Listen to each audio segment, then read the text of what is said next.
The West Rand was the setting for the 2017 Gauteng State of the Province address.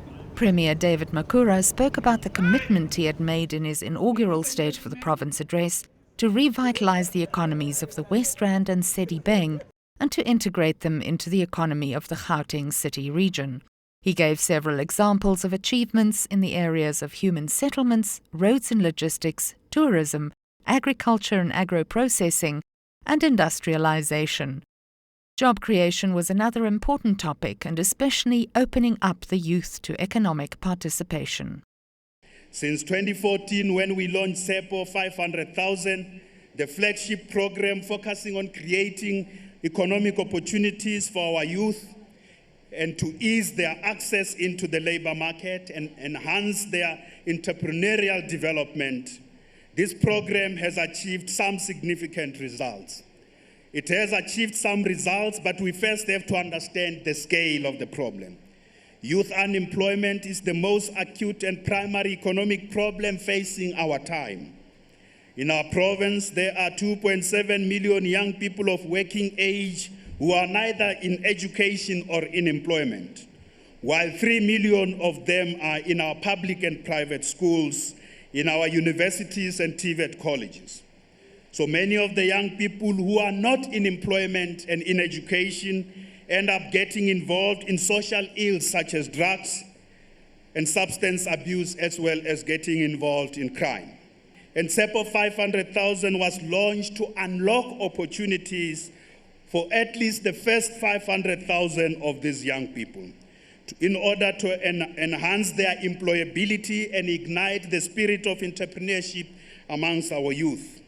And this we do to take our youth away from self-destructive lifestyles of drugs, of violence, and of crime.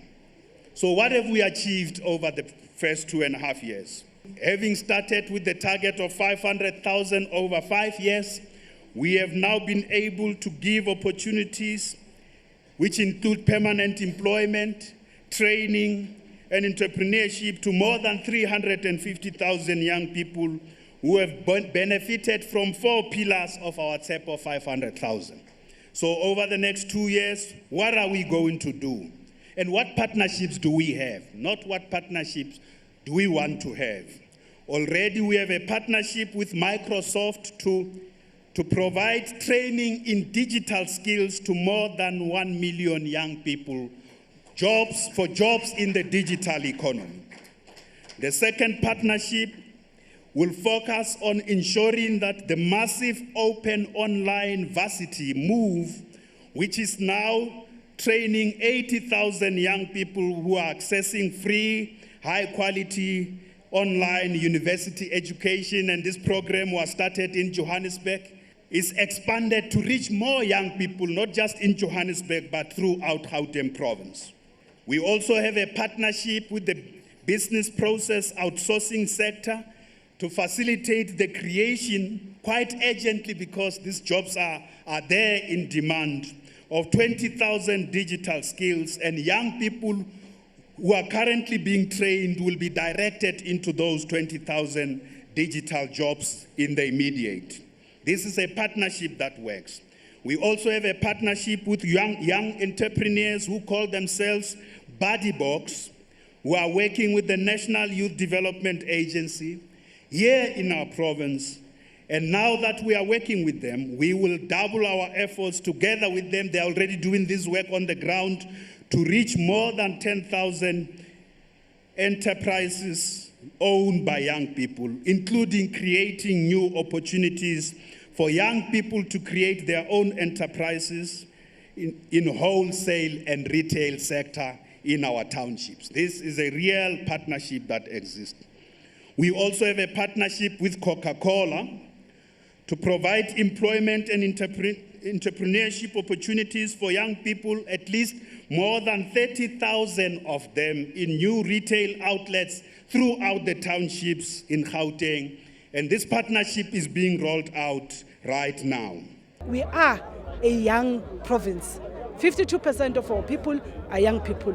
So I'm also interested because in our communities, as we visit them as different public representatives, we're always confronted with the problem of either unskilled young people or young people that are unemployed. So basically, in terms of the program that is putting in place, all what I'm asking is the implementation from our officials. Honorable members, we also have to ensure that as a province we contribute to educating more of our youth in higher education and TVET colleges so that they have the appropriate skills required to make them productive citizens, to participate in our modern economy. And for this reason, our province has increased investments in the education of learners, particularly in higher education. We are now investing 800 million in bursaries for higher education learners coming from our province. This is an increase from 560 million I announced last year. And our target is that by the end of our term in 2019, we should be spending at least 1 billion rands as a provincial government alone, contributing to the training of our youth in universities and TVET colleges. Honorable members, for this reason, I would like to announce that over the next 3 years, we have also added 16 million rands. So 16 million rands will be added to the amount I have already announced of 800 million rands. And this 16 million rands will be added to educate learners coming from our townships. It will educate 40 learners. Where is this 16 million rands from? It comes from the sale of the Premier's official residence. That's the money. The 16 million rands from the sale of the Premier's residence will help educate 40 learners in our universities over the next 3 years for them to qualify as professionals. I'm particularly happy that he spent a bit of time looking at youth unemployment and the measures that we are taking in that regard. The program at SOPA 500,000 in partnership with the private sector and other institutions. I think that program is moving forward very well. But he's also indicated that we will also be implementing mega projects in the housing arena, which we'll announce later in the week. Building of new roads, the extension of Gauteng, building new hospitals and clinics and schools. All these facilities, as they are implemented, that during construction will bring a lot of employment to communities. I think the biggest progress is that we've completed phase 1 of the Gauteng, and as the Premier has announced today, we're going to be launching the second phase of the Gauteng. The feasibility report is now completed. It will be almost double the size of the current phase, and later in the week we'll make a formal announcement of the phases, the various areas, and what, over what time period we're looking at the expansion. Of course, it's a multi-term project. It's not going to be completed in 5 years, but certainly that's the most exciting thing. The second important thing is really our work with the municipalities, is the rollout of the bus rapid transit systems. The pace is just too slow. Joburg has got phases 1 and 2 up and running, a small portion in Tshwane, and of course in Ekurhuleni nothing has really started. They're still rolling out the infrastructure. So from our side, we would really like to see the pace of the infrastructure rollout speeded up. 2, that the systems need to be up and running as soon as possible. So the negotiations with the taxi industry should be concluded as soon as possible, because people really want to see a fully developed, integrated public transport system. So those are the 2 big things. 3, we will be building a completely new freeway in Gauteng. It's called the PWV15. This will not be tolled. We've made a clear policy decision that we're not going to go for the tolling option. The PWV15 was part of the Gauteng Freeway Improvement Project, was part of the proposed toll network. But I think in view of the controversy around e-tolling, we've made a decision. So that project will be launched in this term, certainly in this term, but it will take a bit longer to complete because we don't have private sector funding for it. Well, we are moving from legacy project to mega project. I think that's very important. In the mega project, we're also bringing private sector funding, because with the money from the fiscus alone will not going to succeed. So we need to bring funding from the private sector through the Gauteng Partnership Fund. We will be having a funding summit next month to be able to look at how the private sector can come on board. And for me, I think that's a game changer, because mega projects are huge projects.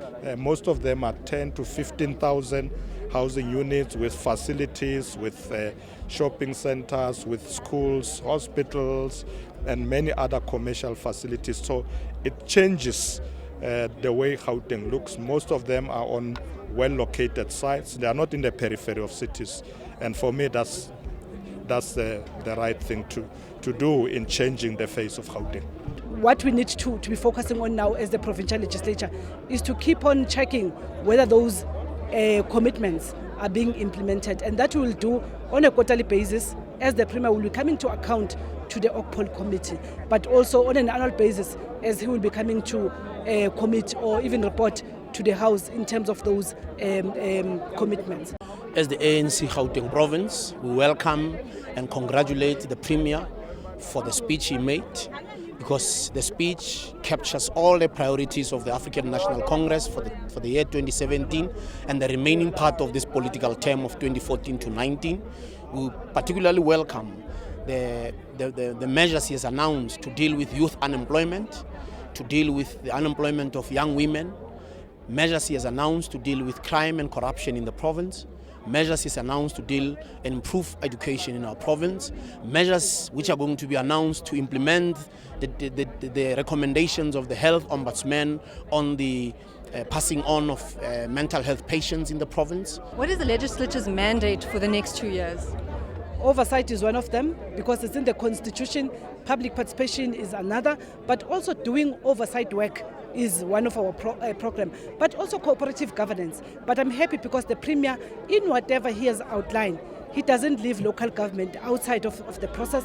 Therefore, it is important because there's no provincial space. The space where we implement our programs is in local communities, and those local communities are led by municipalities.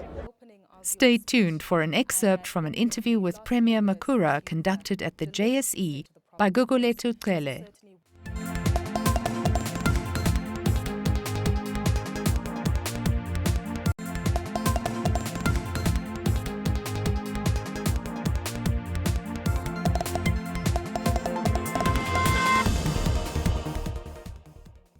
Gauteng MECs and members of a studio audience contributed to the post-SOPA discussion between Gauteng Premier David Makhura and CNBC Africa's Gugulethu Cele.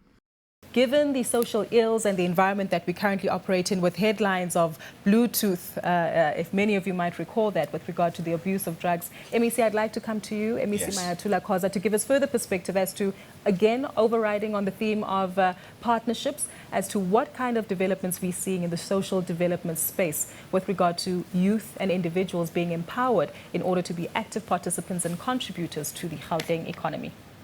No, thank you very much. Good morning, Gugu. Just to say that there are women in the cabinet as well. Yes. There's 5 of us. Today I'm only, I'm the only one. I did allude to that.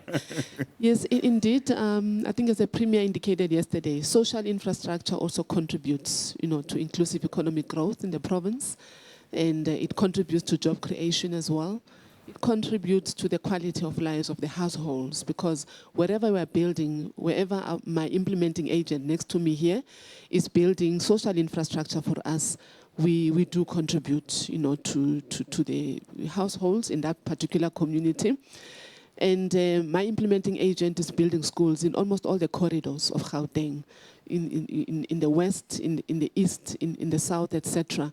More than 2 schools, primary and secondary schools. You would have heard the Premier also yesterday saying that there were 19,000, children and young people arrived in Gauteng in migration, being considered, requires that we build more schools in Gauteng, the health facilities as well, the hospitals in almost all the corridors, either building new hospitals or replacing the old ones. But also with regard to social development, as you say, we are experiencing a lot of challenges on substance abuse.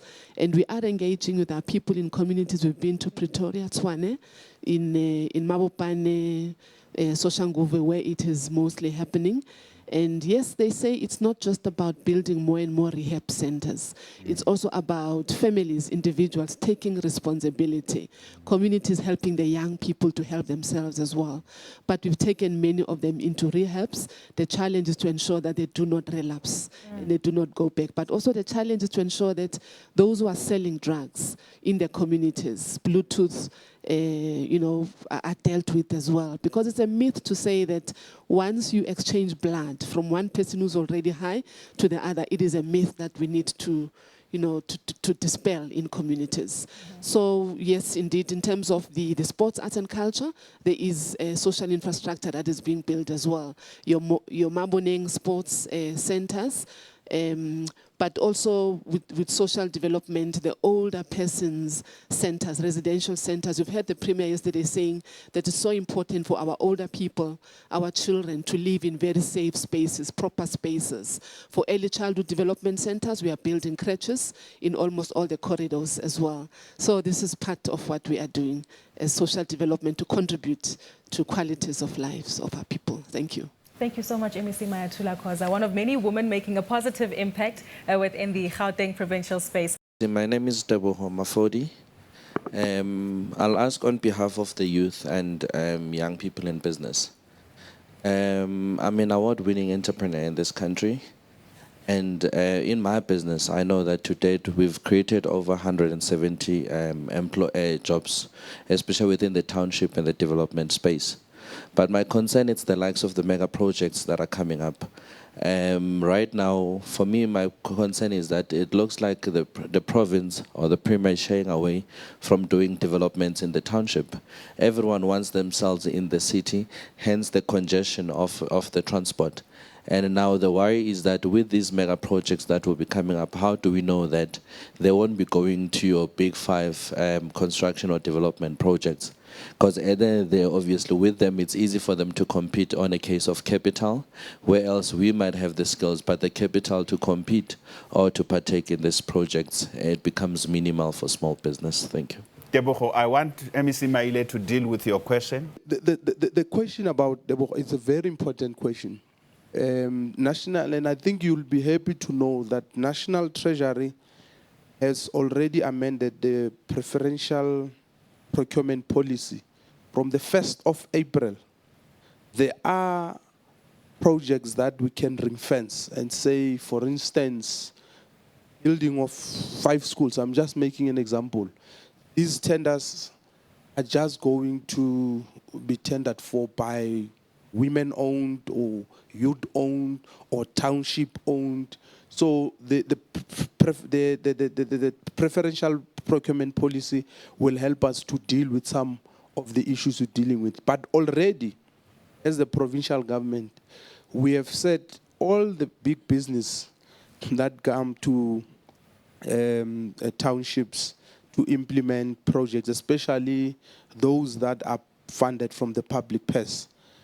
30%, a minimum, it's a minimum of 30% must be procured from, they must use the local guys. But the Premier did say as well that we are very worried. For us, it's not about how many businesses are we giving tenders, because we are also giving a lot of our people tenders, and they still go back to these big companies that you're talking about. So what we're worried about is how do we build capacity so that our township-based companies can be sustainable and they can be able, because the intention, and that's why the Premier is saying we want the big guys to come and work with the small guys, because the intention is to integrate township economies into the mainstream. It's not to try and create a parallel economy. And in certain instances, our people think that it must be township for the townships. Build some Bantustans, which is not the case. Thank you very much. We'll have to leave it there for today, but as you've alluded to, integration of these partnerships between the local townships as well as broader economies. Very briefly, we'll give the opportunity to McLean Sibanda to paint an overview of the excitement and some of the initiatives regarding the Ekasi Labs, the Innovation Hub, and participation with the youth in technology as we move into the theme of the 4th Industrial Revolution. Thank you very much, Kuku. Thank you, Premier. I think the Premier has referred to the ECAS labs, which are innovation centers that the Innovation Hub has been setting up in the townships. So by the end of March, we have 7 of them. Yesterday, the Premier launched the Gauteng ECAS labs, which is really a space provided by, for young people in the townships. It has got connectivity, high-speed broadband network. We provide business support services in these particular centers. We also bring in our sister agency, the Gauteng Enterprise Propeller, to provide some level of funding. Link up these young people to also market opportunities. I think if you look at Gauteng, it's a very young province, and I think the work that we're doing under the leadership of MEC Lebohang Maile is actually quite important, so that we take the township economy revitalization to the next step, looking at Industry 4.0. So in Soweto ECAS Lab, for example, there's 25 young people that we've placed there that we're teaching how to do software coding. We have just recruited another 40 in Alex and Tembisa that we're going to be teaching how to code. So overall, in terms of ECAS Labs, as we speak right now, there's about 120 entrepreneurs that we're empowering. And obviously, taking our role as the innovation agency of the province, we're partnering at Tumilokong Precinct. There's another space that we've launched looking at gaming, animation, and virtual reality, because those are the next industries. And part of the focus in the next financial year is looking at the other industries, manufacturing. What is our role in terms of partnering, with the multinationals, the Ciscos, the Microsofts, and so forth. So I think we're quite excited, and I think with the vision that has been provided by the Gauteng leadership, there's a lot of opportunities for young people. Thank you so much for that insight, McLean. We'll wrap up the session now, and clearly there's a lot of innovation that's been highlighted. Partnerships also a strong holder of the participation. And Premier, that's how I'd like to close it off, by getting your view on the levels of confidence that you've implemented. Certainly, you've got participants here, such as Roger Baxter, representing the Chamber of Mines here in South Africa. You also had a representative from the IDC, many other institutions who are here and who have partnered with government. But you certainly need a lot more companies and individuals as well on board to aid in the economic transformation and growth that we'd like to see in the Gauteng province. What word of confidence, of inspiration, do you hope to leave with these ordinary Gauteng citizens and those who are viewing and participating or would like to participate in the future development of the Gauteng province? Well, firstly, I would like to say that Gauteng is open for business. We are the biggest economy in our country. And if this economy stops, it will, the body, it's like the heart. If this economy stops, the body will stop. The efforts we are putting into ensuring that this economy is pumping is because we understand our role and place in the national economy, but also in the economy of the SADC region. We can't succeed without a partnership with business. That's critical, and I want to say to business people this morning that we need you, you need us. There may be challenges in the global economy, but there are huge opportunities in the local economy. We want to work with business people to offer also opportunities to our youth. There wasn't enough time. Jack could have said a few things on how much we are finding a positive response amongst business people to work with us on attending to this question of opening opportunities for young people as entrepreneurs, as those who can be equipped with skills, but also as a way of easing easing entry into the labor market. So if you really want to be in a place in the South African domestic economy where there's bold leadership, where there's huge deployment of public resources, our 46 billion rands infrastructure investment over the next 3 years, but also where there is excitement about getting government to do what government must do. The place to be is in Gauteng for me.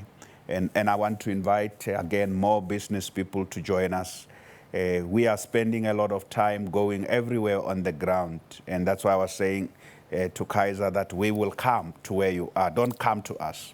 We will come to you. Business people who have issues that are troubling them where they are, infrastructure problems, billing problems, utility problems, they should reach me so I can come where they are with the relevant mayor, we solve the problem. That's the only way we can get our economy going. Clearly a proactive government, one that's providing certainty and looking to enhance the development of all its citizens in respective sectors.